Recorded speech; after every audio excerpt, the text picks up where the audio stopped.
Hey everyone, Jake here again. Today we're doing chapter 323 of My Hero Academia.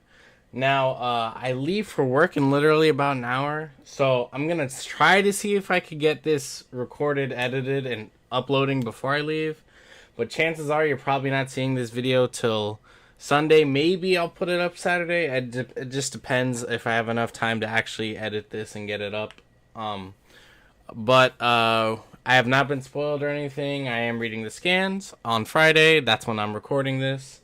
Hopefully you're seeing this on Friday, but if not, but anyways, I'm actually excited for this chapter because I know like this is most likely going to be Ochako's moment. The only thing that like I might have been like I didn't get spoiled directly. Like I never saw anything for leaks for this chapter. But there was this thing where if you were looking at the volume extras, like in Japan, they just released volume 31, I believe it is. And in the volume extras, there's like some extra like little pictures and stuff. And there was one that was Ochako holding a megaphone. Everyone's like, they're probably good. That's probably about to happen in this thing. So he's probably going to steal the megaphone from Present Mike. So I am kind of expecting that to happen. But I mean, we're already kind of expecting her to have some speech or whatever to the people, the way it ended. But before I go into the chapter, I just really quick wanted to drop a small little theory that I had. Because I keep forgetting to talk about this, but it's actually like a very interesting theory. So, if you've been following me for a while, you know that I believe the traitor is Nezu. That's like the theory that I like to follow, is that that Nezu essentially is a high functioning Nomu that has like a traitor mode and a principal mode that like when either a switch or a keyword is said, he basically like flips a switch and turns the other way. And I had this thought about Nezu where I was like, because I noticed that they keep making comments about how they can't find All For One and how like no matter where they look they just can't seem to find anything about him. And I was like, man, like I felt like they were really building up like where is he, because it I don't know, like maybe he probably is just hiding in a really good spot. But I was like thinking, I was like, imagine if Nezu is actually the traitor, and what if at some point All For One, flipped Nezu's switch or whatever, and what if All For One is like secretly hiding in UA somewhere, like just waiting for the moment for Deku to be brought back to him. Like I don't know. It's just a small theory I had. I just wanted to throw it out there just in case if that crazy ass thing like that does happen, I could be like point back to be like I called it. But anyways, enough talking. Let's just jump straight into the chapter. Although I comprehended the effectiveness of the UA barrier, we should also try to be understanding of Midoriya's feelings shortly before catching up to Deku. Bringing him back safely should be enough to convince the civilians. That's why we came to deliberate about who should be the one to go. Those seeking shelter within the barrier will also feel safe if we can do so. I understand that, but we cannot let our actions be swayed by our emotions. Midoriya-kun is currently the most valuable asset for the heroes. Given the current circumstances, it is still too risky to shelter him here. UA boasts the greatest defense technology in the whole nation. Its security is capable to the defensive capabilities of Tartarus. Oh, really? So they're talking about this. Bringing him back safely should be enough to convince the civilians.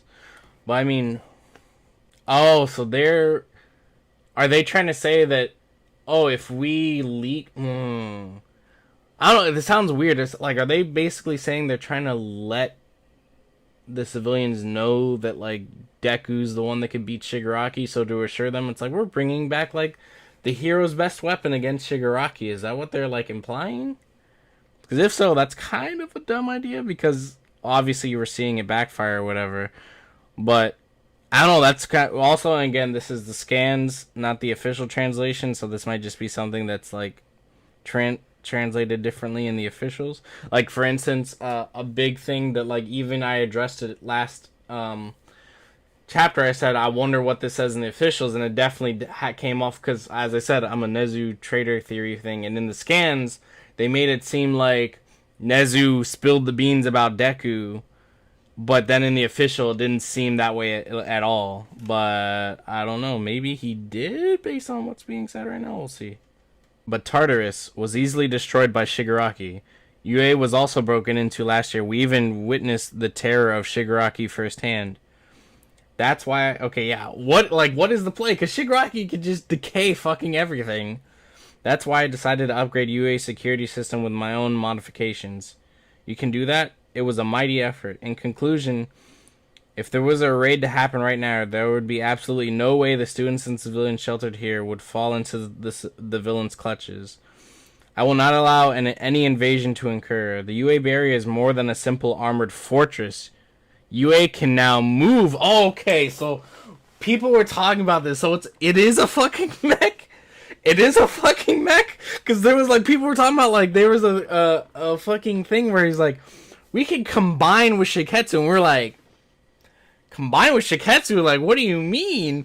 Like, so is it literally a fucking mech? Hold up. The campus grounds have been split into smaller areas, each of them being driven by a motorized mechanism. In the event of an incident, all the areas will be moved underground, amping up their defensive capabilities. Chugga chugga. On top of that, okay, we're getting a map of it. The shelter moves on superconducting linear accelerators, so that each area can take a different route as is deemed appropriate. That's straight out of a mecha anime. However, if those systems of cells were to be destroyed, then there wouldn't be much we could do. That's why their circumference underground is reinforced with 3,000 steel plates. If there is any interference detected within those plates, the defense system will immediately activate. Oh, in addition to that, the plates are all independently motorized, meaning that they will at least delay the attackers. During that time, the shelter will decide on a safe route to move to from underground. Okay, so is it that it's a mech, or is it that it just moves the like safety bunkers underground? Is that what's happening? Following the identity swap incident, we worked in tandem with Shiketsu High to reinforce their school to almost the same level as UA. It is also possible to relocate multiple heroes via connected routes to either school. Oh, so it literally transfer people out of the school and all that? Is that also, this is another thing, now that we're bringing up Toga. People are like, Toga's probably in UA. Because right now they haven't said, like, bro, she's just out in the wild. She could be literally any random civilian. Shiketsu, UA in the east, Shiketsu in the west. They did say that. All of the countermeasures appear to have been put in place to stop Shigaraki's decay from propagating further. Okay, so they actually did plan for Shiggy's decay. But around the time of the cultural festival, surely there was no way to know about that. There was absolutely no evidence back then. It was purely my intuition. That's why I'm paying for it all. Didn't this cost more than 1 billion yen? The principal has made an incredible contribution to the education and development of Quirk, so much so that he's recognized worldwide. Even now, he's doing his utmost for us. Lack of understanding, lack of empathy, we are only one step away from both. However, people are unable to take the steps to escape our fate. If we move together, work together, that one step can lead to a path forward despite the pain. But above all, I believe that there is more than enough reason for Deku-kun to belong here. Please do your best to reach him. Well, I wasn't expecting any of what we got. Like, I know we're probably about to flash through a rocket now, but I wasn't expecting to get any of what we just got. Interesting, but it is weird that Nezu had like an intuition that like this. I don't even know if it was necessarily that Shiggy's decay would become what it is. It's just weird that like he had like this set in place. It is cool though that like they like are specifying like this is how it works against the decay.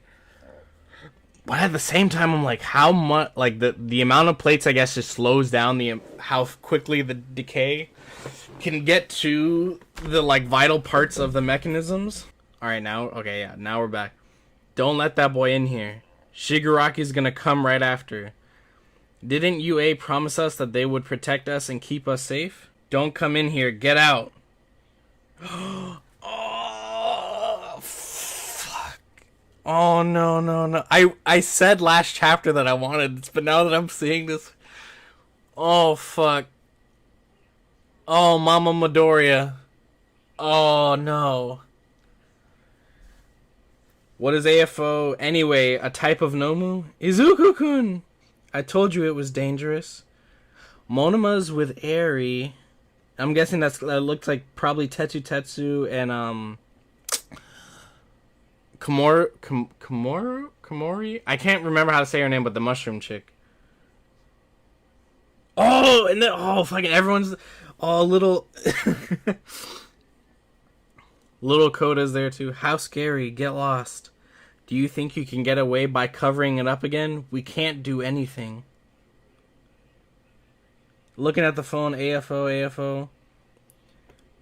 There were some who were convinced, but by now there isn't a shred of belief in them. Everyone calm down. Oh, Uraraka's about to snatch it from him. It must be a difficult thing to process, especially coming from a teacher. But... Oh, Genist. It was my proposal, Genist. Best Genist, we came here because we trusted your words, yeah. Like the principal explained, the UA is currently the safest place you can be. Your lives are our utmost priority. To take the first initiative, we came up with a plan and used Izuku Midoriya as bait to figure out where the villains were located. However, we were only able to capture a few due to the insufficient amount of investigators. Although Izuku Midoriya is the villain's target, he is also the hero's greatest asset. If he had stayed out in the field all alone, he would have surely died by now. We understand that it may not be the best option, but we don't have a choice. Oh, look at Endeavor in regular clothes, Hawks. Knowing that you don't feel comfortable under the anxiety-provoking circumstances. Also, is Endeavor, like, being incognito right now because of his, because of how society perceives him? Like, he's, like, the number one, like, worst because of the shit with Dabi? Is that what's going on? Because Hawks is in his hero outfit still, and it looks like he probably had, like, Endeavor probably has his hero outfit under the suit. Please allow him to rest here where he will be safe, so that he can be prepared to fight. He needs to be in the best condition to fight for us. Japan is currently lawless. It's because you guys failed as heroes, and because you failed again, we're telling you to accept the burden of it all. That's utter crap. Are you guys even heroes? Oh my god, the danger sense is going crazy right now. I'm pretty sure that's what it is. This is no good. Their anxiety is spreading. Oh, come on. All we're asking is... And spreading and exploding. Uraraka comes up. Oh, freaking... Inko's crying. Oh, and she jumps over everyone. To sleep at night knowing we're slave. Uravity. Oh, her pants are... Ochako. She grabbed the megaphone. She goes to say Deku. Izuku Midoriya has a special power. That's exactly why a guy like him can't come back here just because he's tired. No. He left UA because he didn't want to put any of us in danger. We were the ones who brought him back. Uraraka. His power is, special. It's a power made to defeat All for One. That's the reason he's targeted. That's the reason why he had to leave. Have you looked at him? Have you seen the state he is in now? Just because he left to protect us. Damn, look at how frayed and everything his clothes look. Oh, Inko's crying more. He wants to do something to change our situation the most out of anybody. He kept moving for others, despite knowing that he could be attacked at any moment. Oh, it's the girl that Deku saved. That's the boy that saved me. Even though we might have a special power, he isn't a special person. Even with a security system like ours in place, they're still restless. If you can't wipe something, leave it to us to wipe it for you. Taking the first step is always hard. But I know that taking a step at a time like this will lead to the birth of a true hero, one that will surpass All Might. Overcome the adversity. Yes. Another good chapter. My Hero, the stuff with the school is very interesting, and I'm loving that Ochaka's getting some shine right here, telling people what it is. I'm interested to see where, because it looks like this isn't the end of her speech. It looks like this is probably going to lead into more stuff.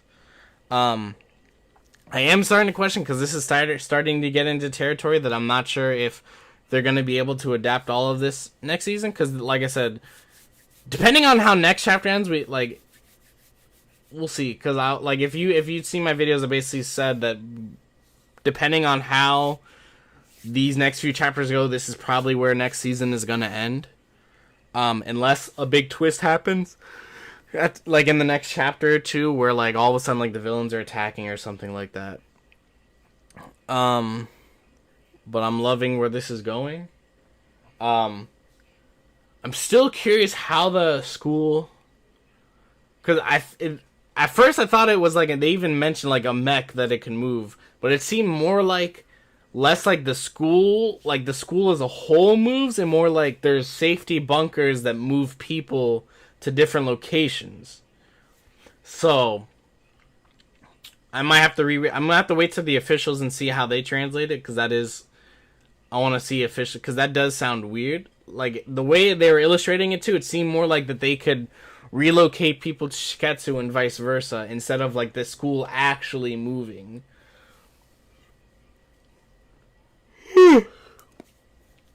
We are getting more focus on the principal, which makes me think maybe the traitor thing is true. Because the map, I don't know. On one hand, I'm like, that'd be crazy, but at the same time, it seems like they're setting it up for the kids to at least momentarily be safe. So I do want to see where this is going to go. I feel so bad for Inko, dude. She just wants her boy to be back and safe, and just like all these people are yelling at him, and it's just, oh, it's a little heartbreaking, bro. I'm not gonna lie. But anyways, I don't have that much time left, so I'm probably just gonna cut it a little short, just because I'm gonna see if I can try to get this edited and up in time. But anyways, leave a comment, leave a like, let me know what you guys thought of the chapter, and see you guys next week.